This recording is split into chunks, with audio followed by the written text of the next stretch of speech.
మీ business ఏదైనా మీ ఊర్లో promotion చేయాలంటే అది సుమన్ టీవీతోనే సాధ్యం. ఇప్పుడే సంప్రదించండి.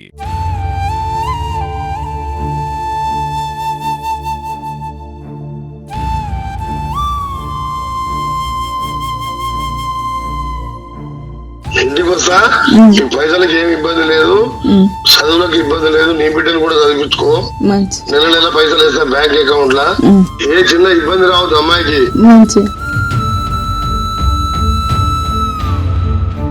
విధి ఆడిన వింత నాటకం ఆ చిన్నారిని అనాథగా మిగిల్చింది. పట్టుమని 10 ఏళ్లు కూడా లేని ఆ చిన్నారికి ఎవరికి రాని కష్టం వచ్చింది.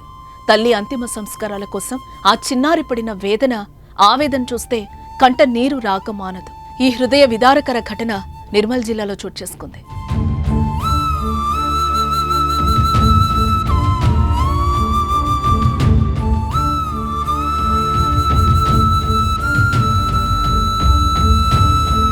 నిర్మల్ తానూరు మండలం బేల్తరోడ గ్రామానికి చెందిన దుర్గకు 11 ఏళ్ల వయసు. కొన్ని నెలల క్రితం ఆమె తండ్రి అనారోగ్యంతో చనిపోయాడు. ఇప్పుడు తల్లి గంగామణి కూడా ఆత్మహత్య చేసుకుంది. ఆ చిన్నారికి ఉన్న ఒకే ఒక ఆధారమైన తల్లి కూడా చనిపోవడంతో పాప ఒంటరిగా మిగిలింది. తల్లి అంత్యక్రియలకు సాయం చేసేందుకు ఆయన వాళ్ళెవరు లేరు. దూరపు బంధువులు కూడా పట్టనట్టు వ్యవహరించారు.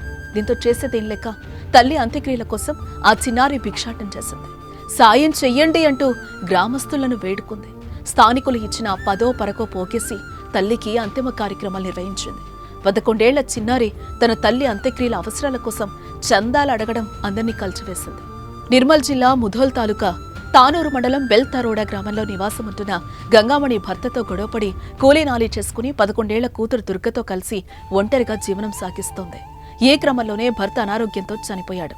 ఆ తర్వాత కొన్నేళ్లకే ఏ కష్టం వచ్చిందో తెలియదు కానీ చిన్నారిని ఒంటరిని చేసి ఆత్మహత్య చేసుకుని చనిపోయింది తల్లి. దీంతో చిన్నారి దుర్గ ఒంటరైంది. పాపం చిన్నారి ఏం చేయాలో తెలియని దీనస్థితిలో కూర్చుంది. ఓ పక్క తల్లి మృతదేహం పడి ఉంది. అంత్యక్రియలు నిర్వహించేందుకు నాన్నవారెవరూ లేరు. చేతిలో చిల్లిగవ్వలేదు. ఏం చెయ్యాలో తెలియని స్థితిలో చిన్నారి దుర్గ తల్లి శవం పక్కన కూర్చుని వెక్కి వెక్కి ఏడుస్తూ ఉండిపోయింది. సమయం మించిపోతోంది. ఆపదలో ఆదుకోవాల్సిన బంధువులు అండగా నిలవకపోవడంతో తప్పని పరిస్థితుల్లో తల్లి చివరి మజిలీ కోసం భిక్షాటం చేపట్టింది ఆ చిన్నారి. తల్లి మృతదేహం సమీపంలో ఓ చిన్న గుడ్డను పరిచి తోచిన సాయం చేయమంటూ స్థానికులను వేడుకుంది. ఈ సమాచారం తెలిసిన స్థానికులు పెద్ద ఎత్తున అక్కడికి తరలిొచ్చి తమ వంతు ఆర్థిక సాయం అందించారు. ఆత్మహత్య కావడంతో కేసు నమోదు చేసుకున్న పోలీసులు విచారణ చేపట్టారు. విచారణ కోసం వచ్చిన పోలీస్ సిబ్బంది కూడా తోచిన సాయం అందించారు. కాగా ఈ విషయం తెలిసిన మరికొందరు ఆన్లైన్ ద్వారా చిన్నారికి తోడుగా నిలిచి అంత్యక్రియలకు సాయం అందించారు. పాపం చిన్నారి దుర్గకొచ్చిన కష్టం తెలుసుకున్న పలువురు కంటతడి పెడుతున్నారు.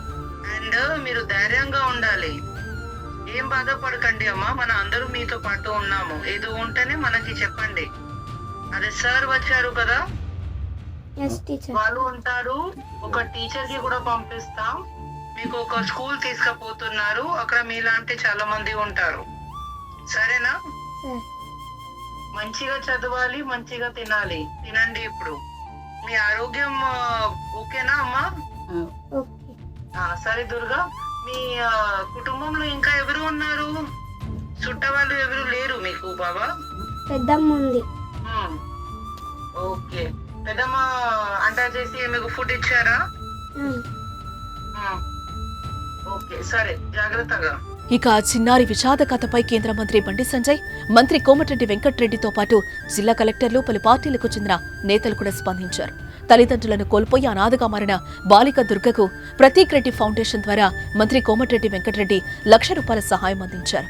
ఇక ఆ చిన్నారి విద్యాభ్యాసం పూర్తయ్యే వరకు అండగా ఉంటామని బండి సంజయ్ హామీనిచ్చారు. ఈ విషయం తెలిసిన జిల్లా కలెక్టర్ ఫోన్లో చిన్నారిని పరామర్శించి అండగా ఉంటామని భరోసా కల్పించారు. ఇంటికి వస్తా ఈ పైసలకి ఏమి ఇబ్బంది లేదు, చదువులకు ఇబ్బంది లేదు. నీ బిడ్డను కూడా చదివించుకో. నెల నెల పైసలు వేస్తా బ్యాంక్ అకౌంట్ లా. అట్లా చాలా మందిని చదివిస్తున్నారు తెలంగాణ మొత్తంలో. ఎవరున్నా ఇటువంటి ఉండొస్తారు. ధైర్యంగా ఉండవని చెప్పి అమ్మాయికి ఏ చిన్న ఇబ్బంది రావద్దు అమ్మాయికి. అది నీ బాధ్యత. ఎందుకంటే ఇప్పుడు సొంత చెల్లె బిడ్డనా? చెల్లె బిడ్డను. సొంత చెల్లె బిడ్డనా? సొంత చెల్లె బిడ్డను. సొంత చెల్లె బిడ్డ అంటే బిడ్డలాగా చూసుకోవాలి నువ్వు. చిన్నారెడ్డి మాట్లాడుతున్నా. నువ్వు నా నెంబర్ పెట్టుకోరు మీ దగ్గర. నా దగ్గర ఉందన్న మాట్లాడుతున్నా. నెల నెల ఫస్ట్ అకౌంట్ లో పైసలు వేస్తా అన్నా. ఈ పైసలు ఈ అమ్మాయి ఫిక్స్డ్ డిపాజిట్ చేయరా అమ్మాయి పేరు మీద అన్నా పోస్ట్ ఆఫీస్ లో డిపాజిట్ చేయరి. ఓకే ఓకే దానికి ఏమైనా కావాలంటే పిఏ నెంబర్ ఉన్న ఆయన దగ్గర సైజులు ఉందన్నా ఆ సైజులు ఫోన్ చేయరు. మీకు ఎప్పుడు ఏం కావాలో చూసుకుంటాడు. అన్నా 10th క్లాస్ దాకా అక్కడ చదివించి ఇంటర్మీడియట్ మంచి హాస్టల్ లేదా అన్నా మంచి హాస్టల్ లేదు. ఏ పొరపాటు ఎక్కడ నా బిడ్డను ఎట్లా చదివించాడు చదివిస్తాను. సరే సరే అన్న నేను కోఆర్డినేట్ చేస్తాను మంచి సతీష్ ఇద్దరు చేస్తాం నాకు ఎంతో మంది పిల్లలు ఉన్నారు ఇట్లా దేశం మొత్తం.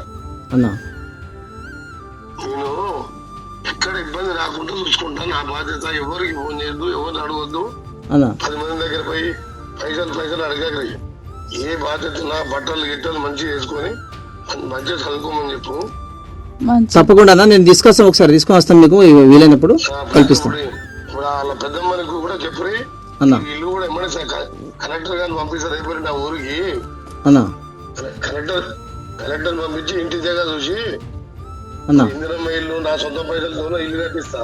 అన్నా మంచి మంచిగా చూసుకో, జాగ్రత్త. ఓకే అన్న థ్యాంక్ యూ అన్న